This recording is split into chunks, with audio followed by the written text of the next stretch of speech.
are you? What do you want? God sent me. Get out of here, man. I got to warn you. You're doomed to stay. Go.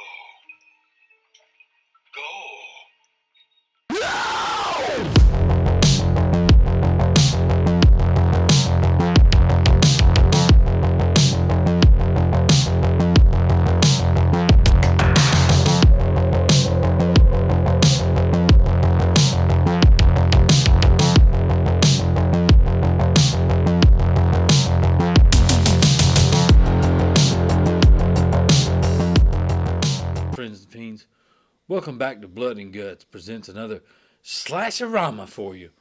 With me as always is this fiend over here, Mad Matt. How's it going, Mad Matt? I'm living the dream, Evil Adam. And maybe some people call it a dream, some people call it a nightmare. A nightmare? Yeah. And why is that? Because we're going to be discussing one of the greatest classics of horror movie history, in my humble opinion. Yeah. Like on the Mount Rushmores, he'd be my favorite slasher icon. Okay. And so we're talking about the Wes Craven's A Nightmare on Elm Street. That's right. And we figured since we've already dropped upon you the misfortune of that horrible, horrible remake, we would go ahead and wash that bad taste out of the mouth by covering the OG classic, badass, awesome, original Nightmare on Elm Street. The cleansing of the palate. The cleansing of the palate. Yeah, that's exactly what it is. Palate cleanser.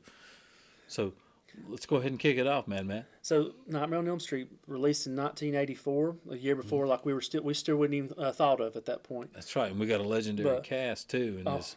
We do, but before we touch on this, let's talk about the man, the legend, Wes Craven, because this was his brainchild for years. He wrote this movie. He started getting like the seeds planted back in the 70s. He's just seen some newspaper clippings. He saved them where some kids were having terrible nightmares. And he said they were Vietnamese boys, usually around 12, 13 years old, like those early teenage years. They wasn't wanting to go to sleep and doing everything they can to stay awake, but then they would die in their sleep while they were having a horrible nightmare. Yep. And it was crazy to him because the LA Times, he said, were the ones that ran the story. They didn't even pick up on, like, it was separate stories that were totally unrelated. So even the paper itself didn't even connect the dots that they'd already been reporting on this. But it caught his eye, and he's like, man, what if something in your dreams was out to get you, and if you died in your sleep, you died for real? Yeah.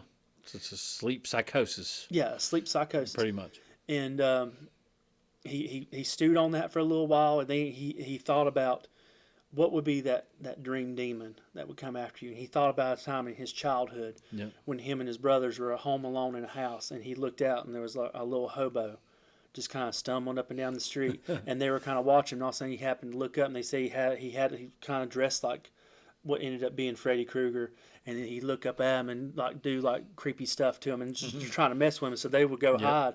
But that whole night, Wes was worried about that guy was going to come up to the apartment and get him.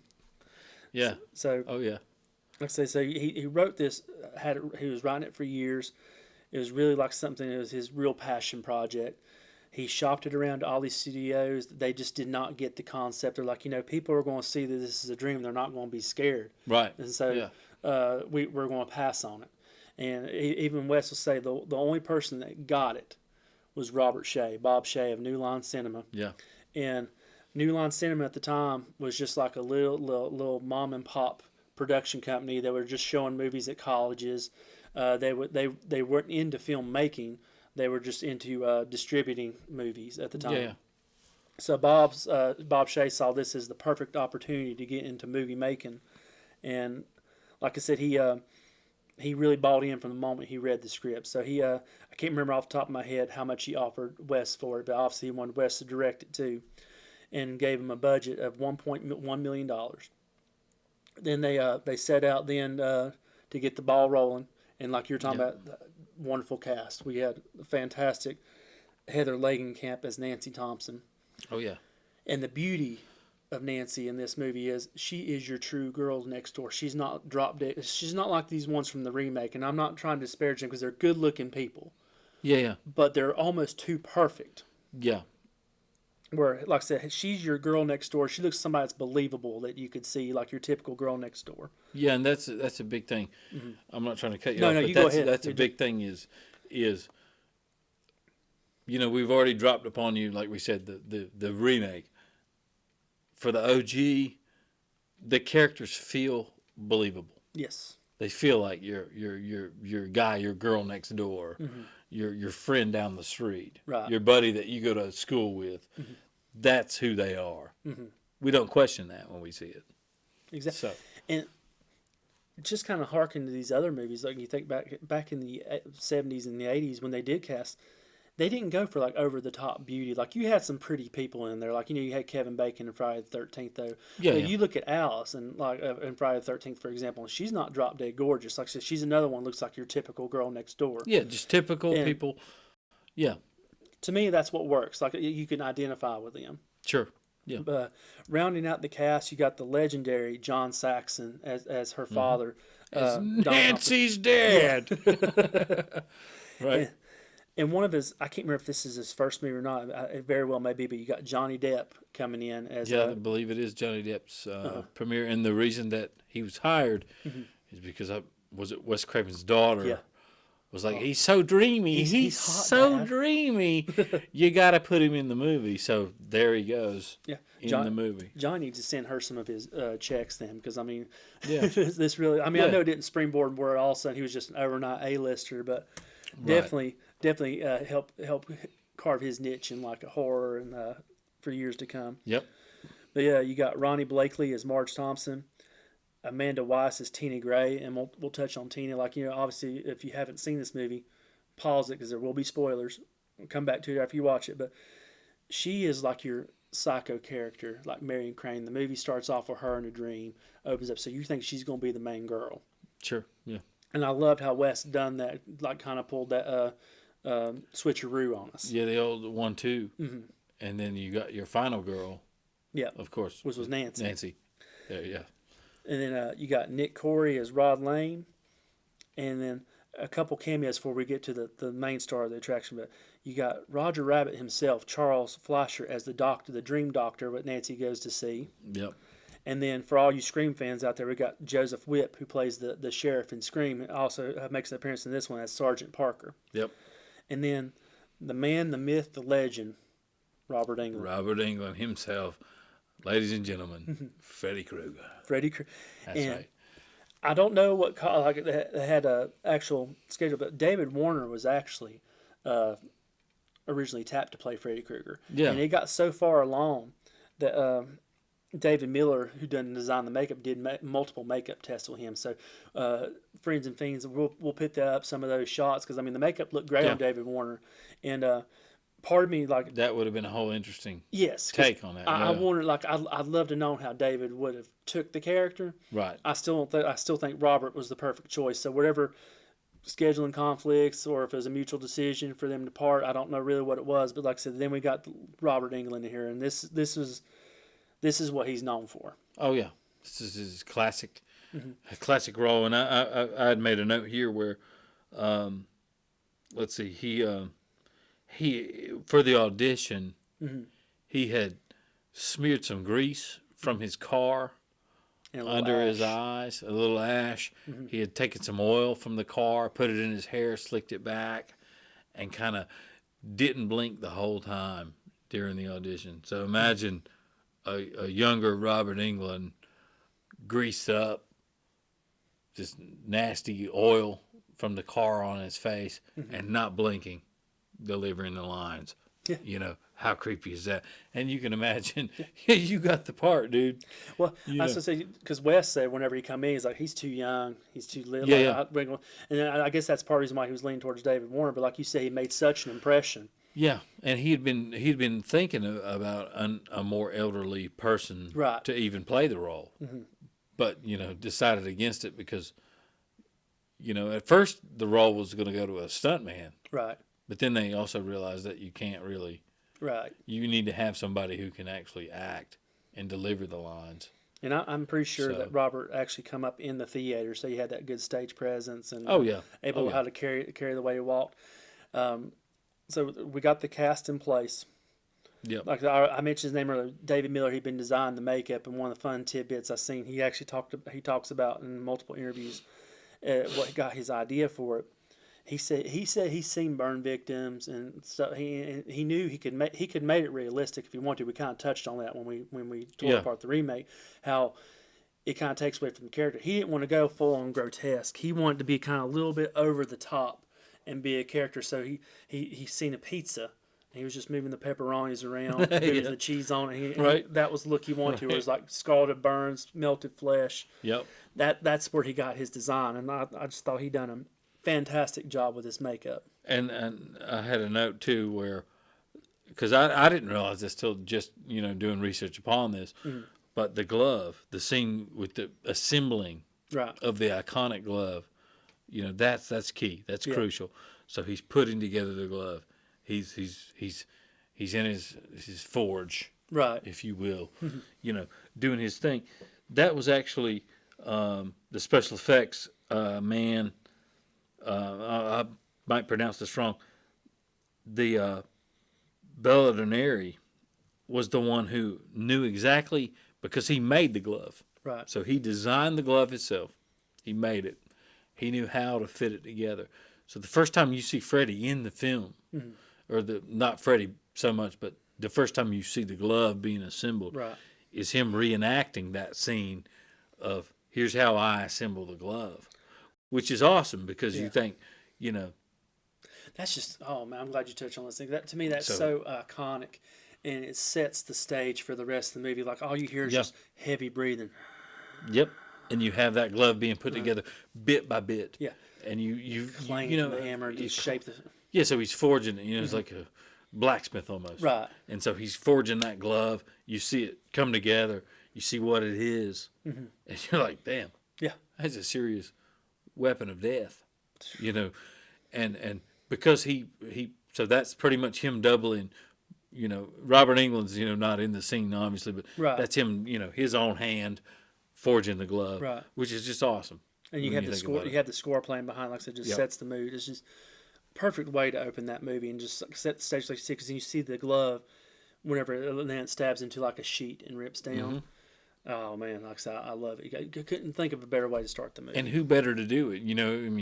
If I came to you and said, "Hey, I designed this," you're going to come and say, "Okay, well then you're going to double as the hand that does the action. Don't screw up. Don't screw it up." And he's like, I made this glove, so yeah, it's perfect. Oh, like I said, I love that. I'm glad you brought that up. One other fun tidbit that we talked about, we touched on Tina and how she was that kind of like the Marion Crane from Psycho. How they want to lead you down that path thinking. So one thing about her death scene, how they created that rotating room. Oh yeah, that rotating room is infamous. Yeah, how ingenious was that to make it look like she's being dragged up the walls? And you think about it, because they didn't do CGI.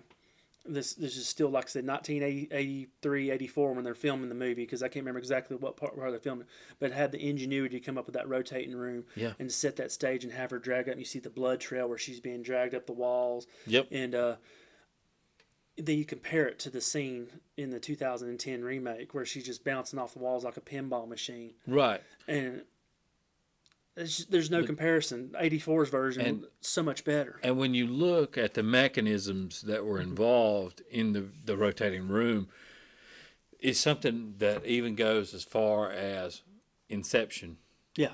With Christopher Nolan, with that whole fight sequence where you're running up the wall and you're fighting those guys. The room is rotating. So what you had was essentially like a cylindrical area. Yeah.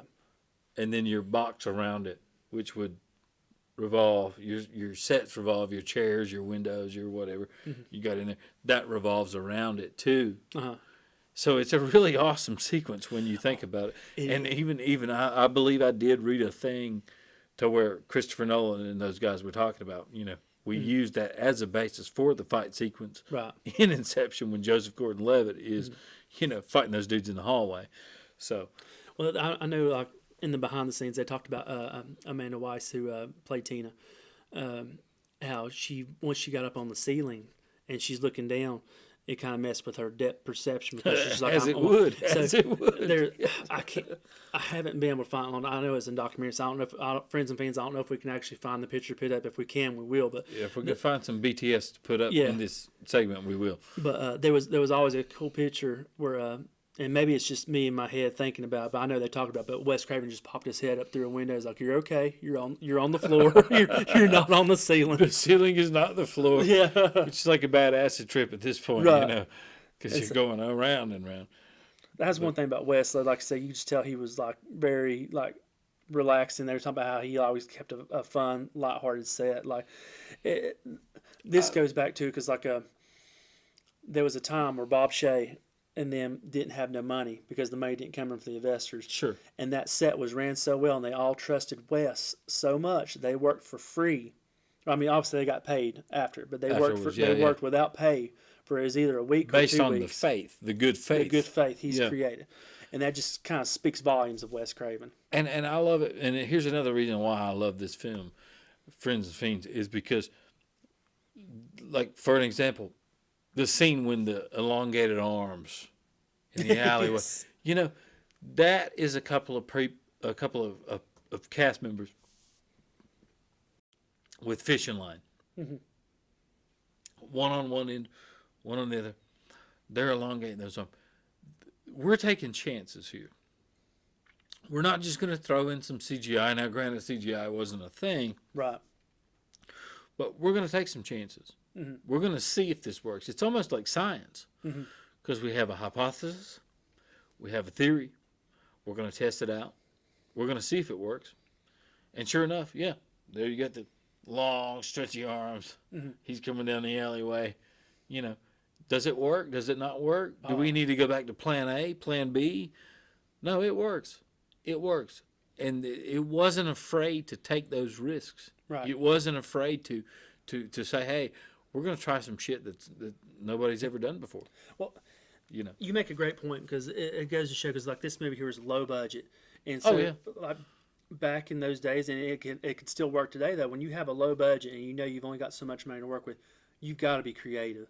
So you think about like all the movies back in those days: Friday the 13th, Nightmare on Elm Street, Evil Dead. Oh, The Evil Dead is classic. That's what I'm saying. Not much of a budget to speak of, but they were so creative in making that money go as far as it can and got those creative juices flowing that it created something that's classic. Yeah. And ages like you hear me say this a lot of years. It ages like fine wine because it is practical effects and not CGI. Where CGI will get better and it looks dated. Because like the one scene above Nancy's bed when the crucifix pops off and they got the screen. And it's just Robert Englund. It's a scrim, yeah. Yeah, scrim. It's a scrim. Pressing down. And for our friends of Halloween Horror Nights, you'll see that a lot. We saw that actually on the behind-the-scenes tour of the Monsters house, the Universal Monsters Unmasked house this year. There's a couple of scrim scenes, you know, and you'll see that where the scrim has, you know, it looks like wallpaper. It flashes. Now there's an image behind the scrim. Not so much that they had someone coming out of it, but they could if they wanted to. Right. You know, if you had some rubber, some scrim, yeah, you could definitely, like Frightener style. Yeah. Michael J. Fox, have someone coming out of the scrim. And it works. All the effects work. The soundtrack is banging. It's phenomenal. This soundtrack. Or Burstein, I can't pronounce his name right. Yeah, it does an amazing job with it. If you were to watch this film, Friends and Fiends, without the soundtrack somehow, yes, it would still work, but it wouldn't have that same impact on you. Right. And you got a lot of the dirty blue colors, especially when he's walking down the alley with the elongated arms, when he's in your dreams, when he's in the bedroom in the corner, you know, when she's going up the wall. You have these it's almost like a dark blue, a gray color palette. I love it. It's beautiful. And it's that 80s palette too. You see that not only in horror, but you see it in action. You see it in 48 Hours. You see it in all these other films. These great blues and grays and greens. I love it.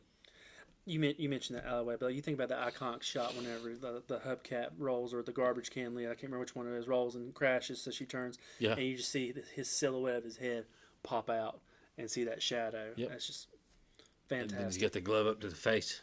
Uh-huh. You know, and that glove is iconic. You know, and I had read that, you know, the glove was made, the sparking was made because they had hooked it to a Yeah. car battery. Uh-huh.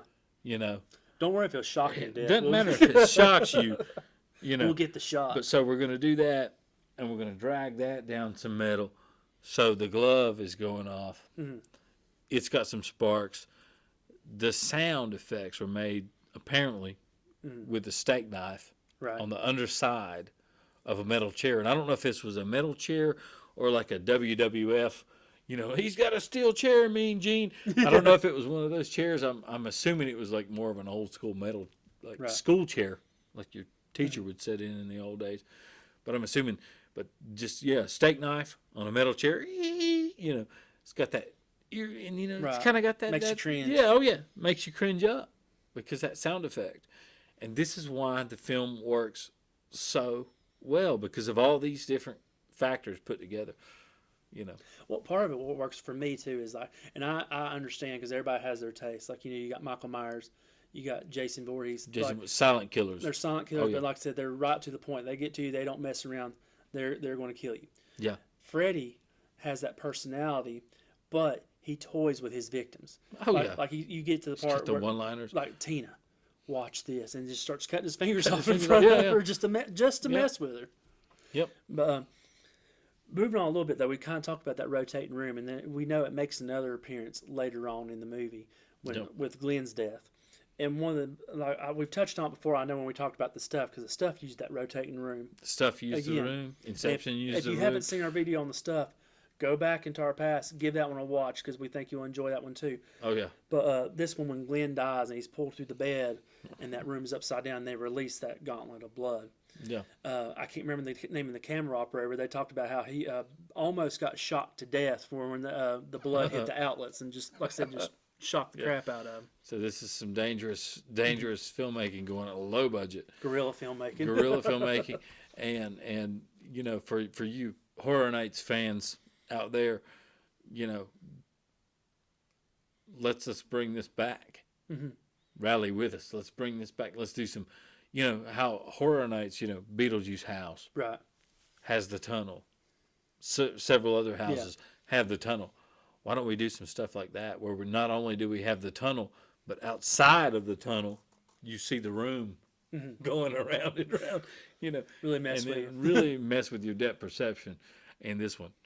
But I digress. Oh, so just continue on then. Like I said, it's just a fantastic film. Like one of the things that's very interesting too is how Wes Craven and Bob Shea argued over the ending, and Right. because Wes wanted this to be a definitive ending. Freddy's dead. It's happily ever after. No more Nightmare on Elm Street movies. Of course, Right. Bob Shea's like, you know, hey, I got a business here. This is a gold. This is going to be the golden cow for us. We're going to milk this until it runs dry. I need a hook for a sequel. So you got 3 alternate endings. You got one where Freddy Krueger's in the car with Nancy and drives off, and so you know Freddy's still alive. You got another one where it's a happy ending. Nothing happens, like, you know, all happy hunky dory, and it just gets the girl to solves jump rope. itself. Yeah. And then you got the one we ended up with where the car, the top pops open, Freddy's beautiful colors. And then you see that wonderful shot of Marge getting pulled through. Pulled through the window is great. That's so great. A blow up dog getting yanked through there. Yep. But like I said, to me, it's fantastic. And I mean, the proof's in the pudding, because you got like the Rotten Tomatoes score, which is just a compilation of reviews. It's 95%. So for a horror movie, that's really strong. Yeah. Oh yeah. 3 years ago, it was selected by the National Film Registry to be preserved, like I said, for its cultural impact. So, Sure, as it should be. as it should be. Because it's held in high regard. I mean, not only because before that you had Freddie and Jason, or not, excuse me, Michael and Jason. Yeah. You know, who were silent killers. Right. Leatherface, yeah, he's a big bucket of wind, but he's Right. also a silent killer, just with a loud chainsaw. Right. But then you had Freddie who could deliver some one-liners. Yep. He could get in your head, He had more which is depth to that's him. what his goal was, to get in your head. He was in your head. And I'm glad because it's triggered my memory on that. I'm glad you brought this up. We talked about in the remake how they changed his backstory to having more of like a child molester instead of a child killer. Yeah. Originally, Wes did want to go that route as well, Right. but there were multiple crimes in California that involved molestation. They're like, well, we better back up on this angle, have it kind of like in subtext, because you kind of see like when he licks Nancy's face with the phone, so it's there in the background, like he's always like that, but it's not the forefront. The forefront is he's a child murderer. He always was. Right. Parents went and killed him, so now he's taking revenge on their children. Sure. And it's one of those things where it's crazy to say, but like I say, he's got so much like. And these are movies where they're wanting to come see a body count. So the villain's going to get at the end, but at the same time you're rooting for the villain to see how's he going to kill this person next. So it's easier to swallow for some reason. Like I said, as crazy as it sounds, as a child killer rather than molesting kids, you don't really want to think about that. So I'm glad that they put that more as a subtext where you can kind of read between the lines and see it, but it's not to the forefront. But then we have this because to me it's more brutal because like I said, he's just out to kill them kids. Right. And with this, like that danger involved, like you mentioned earlier, getting shocked, getting hurt, something doesn't work right. Okay. And in one of the notes on researching this, I learned that the boiler room was shot in the basement of the Lincoln Heights jail. Full of asbestos. Full of asbestos.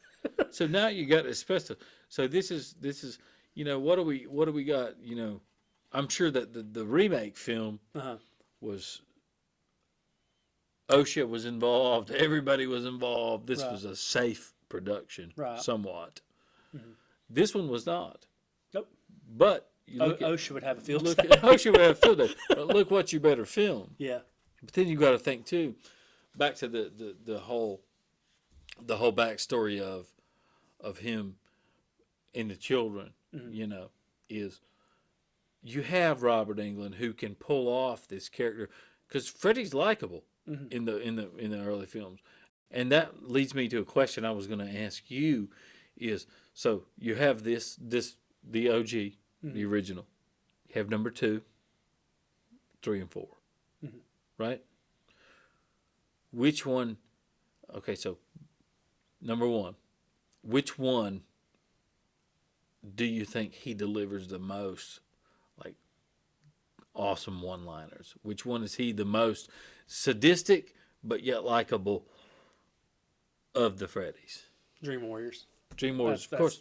I love Dream Warriors. Yeah, like because you got Welcome to Prime Time and all that. Welcome to Prime Time. Yeah, and like I said, there's just a lot of good one-liners in that one. Like, oh, Joey looked a little piggies come. Like just little crazy stuff like that. Sorry to throw you off with that out of the blue question. No, I like it because you're I would say that you're more of a Freddy fan than I am. Oh, Freddy! I respect it and I love it. Yeah. But I would say that you are hardcore about it. Oh yeah, so that's why I had to ask. Freddy's my number 1 slasher. Period. Bar none. On your Rushmore, Freddy is up there. There were times like every day because at the time it was 7 movies, so it worked out perfectly. I'd watch one a night, and that get me through the week. Okay, all right. And then there's been days where I binge watched them all in one day, and I've done it before. Like I said, Nice. This is one of those like I had them all on the old VHSs when they came out. I had the VHS box set when they first released that, where it made Freddy when you put him in there. So, I had the box set on DVD, Yeah. and now I've got the crappy Blu-ray box set they got now. I should have kept my DVDs because they had a lot more special features that are on there. So this is one where Scream Factory I wish would get their hands on, kind of like they done with Friday the 13th and Halloween, because there's just so much stuff that I let go thinking that Blu-ray would be better that I wasn't thinking straight because I didn't do research. Yep.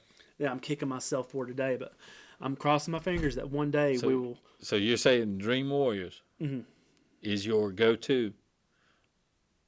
As far as for the one-liners, and the sadisticness, right? Because it's a good balance. Because when you get to Dream Master, the next one, right, he's kind of starting to tip a little overboard, being more goofier and not as sadistic. So let me ask you this question then: as far as 1 through 4,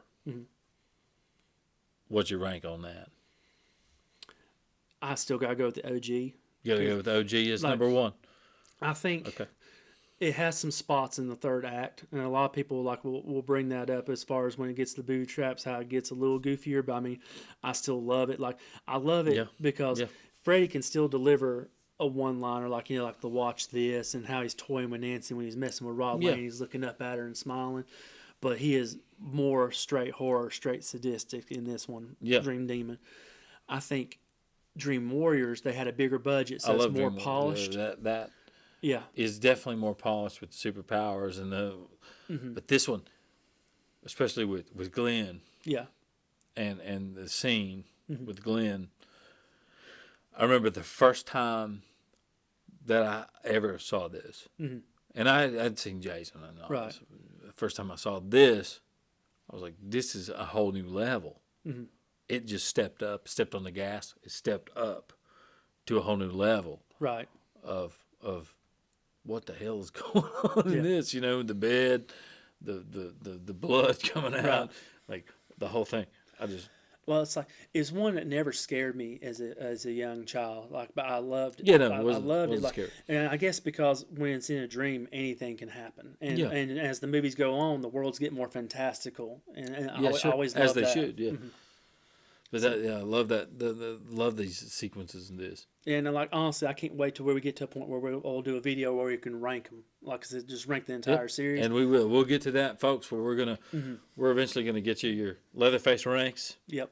your Freddy ranks, your Michael, all your OGs. We're gonna rank those for you down the road. So stay tuned for that. Definitely subscribe for that if you can. Yep.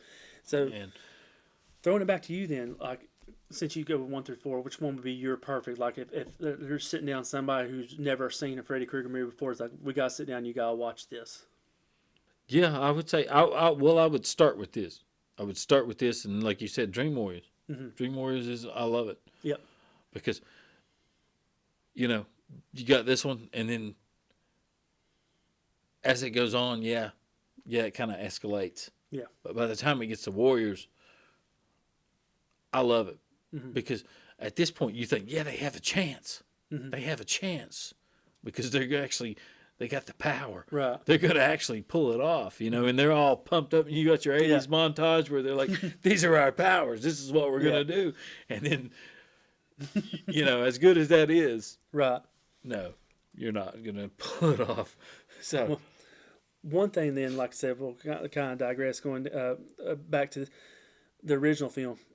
It's not a high body count of a movie. no, it's not. But you get more substance in this movie. Like it's not like a Friday. As much as I love the original Friday the 13th, it's just not like a here's a scene, we're going to kill you. Here's a scene, we're going to kill you. Like I said, Right. it's built up. It's playing on their fears, or some there's no fears at all because the whole movie, like Glenn's kind of like ignoring things, and then he ends up dying. Sure. That's why I love it. So you got a body count of 4 if you count Marge dying. Like so it's ambiguous at the end because you don't know if it's a dream or not. But in part 3, Dream Warriors, you find out that she is dead. One other tie into Friday the 13th I found out is that Sean Cunningham actually directed some second unit shots for West to help move along. Yeah, So I I thought that was a sweet bit of trivia. But kind of rounding down, like the beauty of this movie, Adam, like I said, it was so successful that it made, I think it was like, at the time it made about like $27 million, but now from the time it was released to now where they've done re-releases, it's made over $55 million. So on a $1 million budget to that, made a lot of profit for New Line.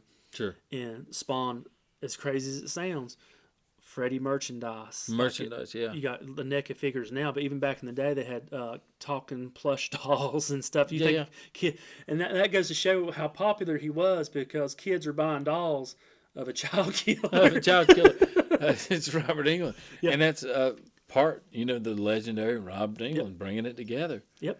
And I mean, it spawned so much, like I said, so much merchandise. He had his own TV series, Freddy's Nightmares. And some of those I like, some of those not so much. But I mean, that's a story for another day. Had video games like that Nightmare on Elm Street for the Nintendo. Yeah. And that'd be one, like I said, I think that'd make a great game. We had a Friday the 13th game. So like having stuff going on in Nightmares, that'd be fun. And just like our Ghostbusters segment. Yep. It has transcended and it has infected pop culture. Yep.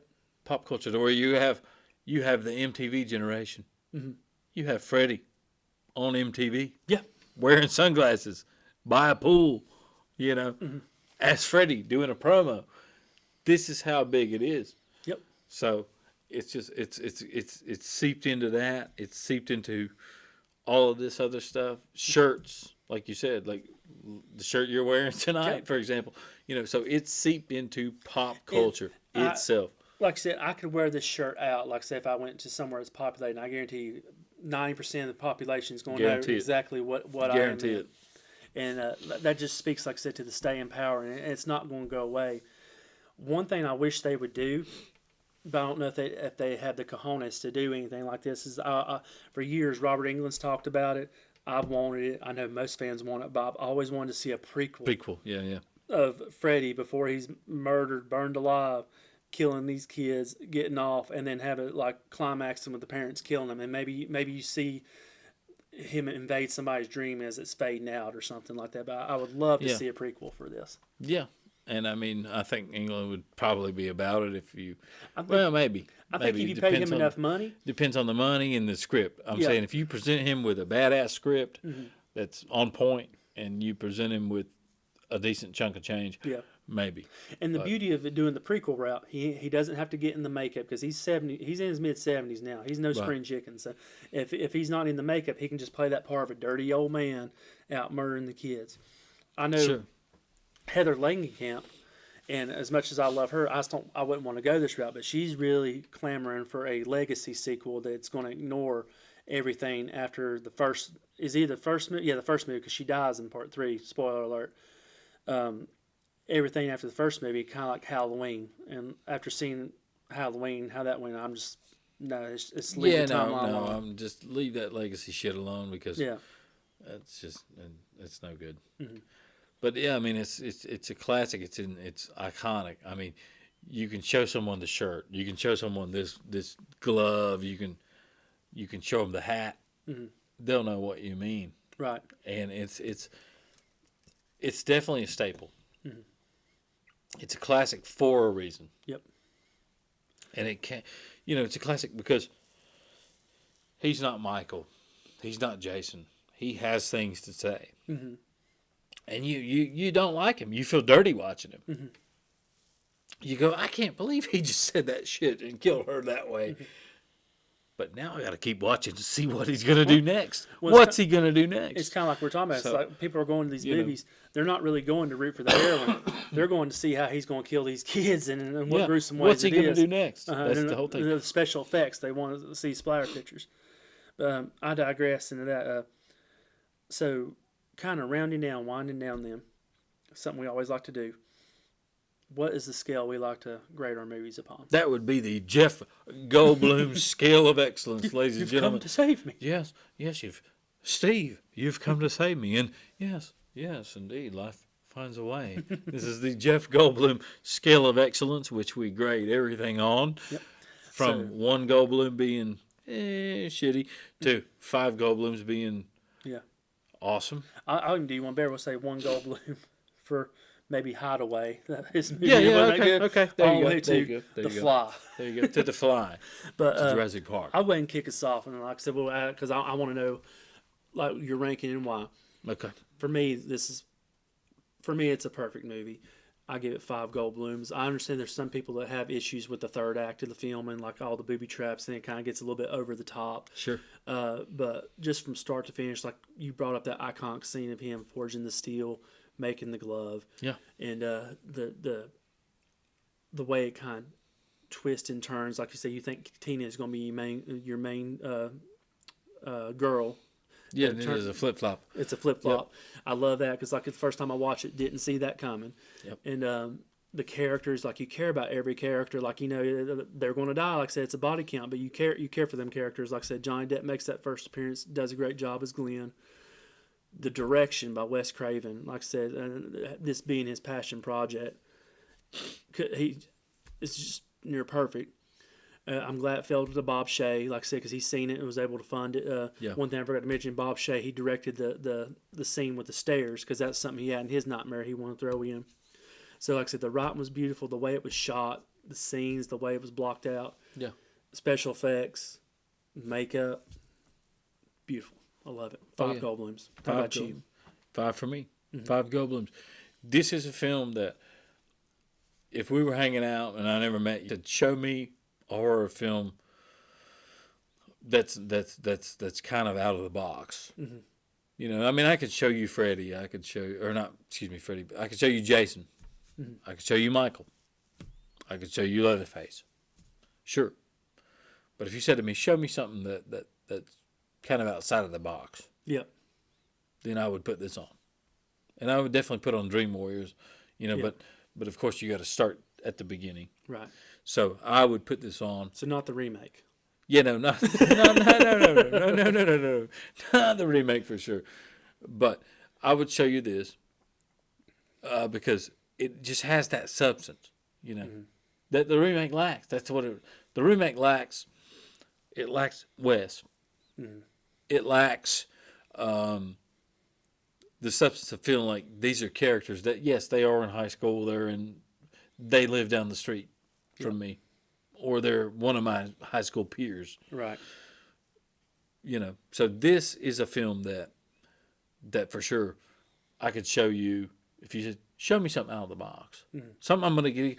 I don't want to be too scared. Right. But I don't want to be not scared. Right. But I want to still be entertained. Right. This is what I'm going to show you. So I love it. So, friends and fiends, let us know what you think about A Nightmare on Elm Street. Do you think Freddy belongs on Mount Rushmore? Is it something you think is overrated? Like I said, just let us know in the comments. Make sure you like and subscribe to this video. yeah, and as always, share it with your friends, your enemies, your janitor at your local school, anybody that you feel. And as always, remember, blood and guts.